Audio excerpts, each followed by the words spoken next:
In the late 1980s and early 1990s, martial arts action movies were cashing in big at the box office, mostly due to the massive appeal of two major powerhouse hitters, Steven Seagal and Jean-Claude Van Damme, who were cementing the groundwork laid by predecessors of the genre, the late great Bruce Lee and Chuck Norris.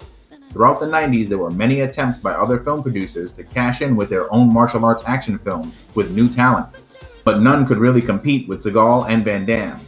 In my opinion, the only martial artist who had the potential to be the next big thing was marooned to the straight-to-home video market after only one major theatrical release.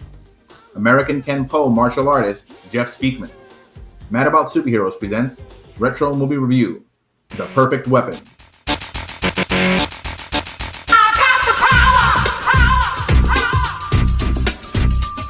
A drifter, Jeff Sanders, returns home only to find his old mentor Kim is being harassed into paying protection money to the Korean mafia.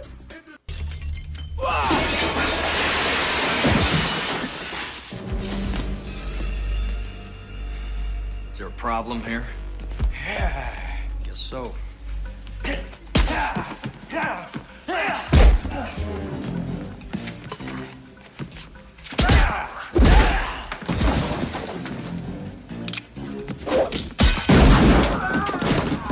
What's going on here?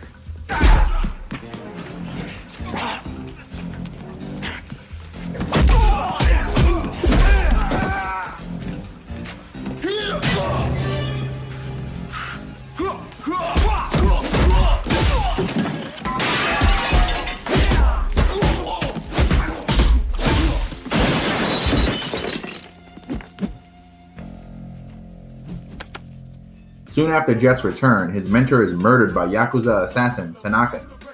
Jeff sets out on a mission to avenge the death of his mentor and enlist the aid of his younger brother Adam for his resources as a police officer, as well as the assistance from his mentor's streetwise apprentice, Jimmy Ho.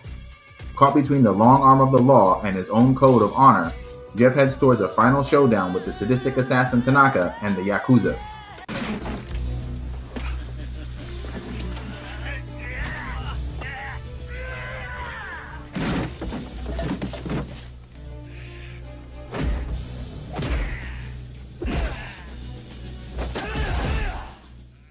Though the film features a simple plot that's been overdone countless times in the genre, The Perfect Weapon does provide some compelling character developments and motivations all its own. Unfortunately, any depth the film attempts is undercut by the intense action, which is understandable in a sense, because this is after all an action movie. Personally, I think the flashback scenes featuring a young Jeff trying to come to terms with his mother's death and his conflict with others as a result, including his own father, are well played. But subsequent scenes where adult Jeff is apprehensive reconnecting with his past could have been fleshed out more, especially concerning the relationship with his former Kenpo master and fellow Kenpo student, Jennifer. Other than the flashback scenes, both are downgraded to background characters. Jennifer?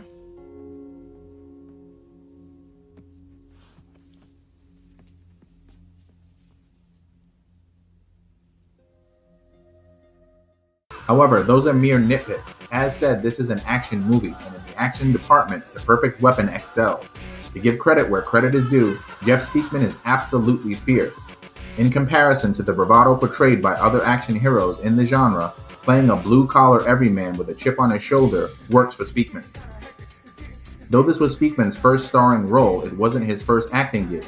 He actually served as an extra in the Jean-Claude Van Damme film Lionheart as a security guard.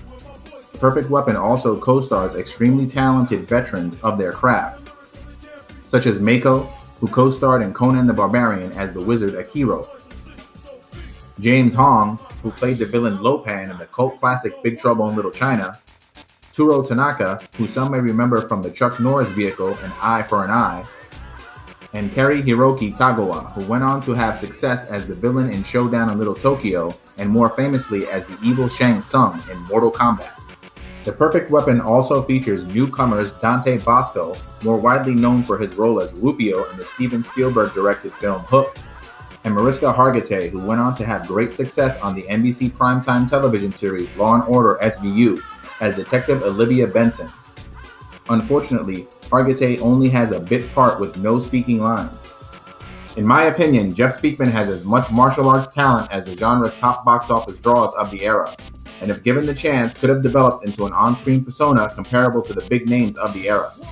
However, due to the mixed critical response and poor box office return of The Perfect Weapon, Speakman was relegated to films released on home video, starring in other action films such as Street Night and The Expert. Though it has its fans, The Perfect Weapon is definitely an underrated gem that deserves more attention than it receives. It may be predictable, but that doesn't stop it from being extremely entertaining.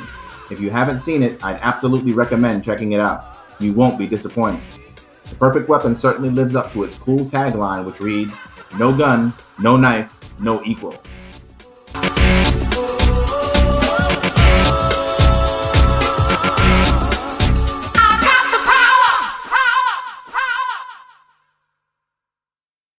Thanks for letting your geek flag fly with Mad About Superheroes. Don't forget to like, subscribe, and comment down below.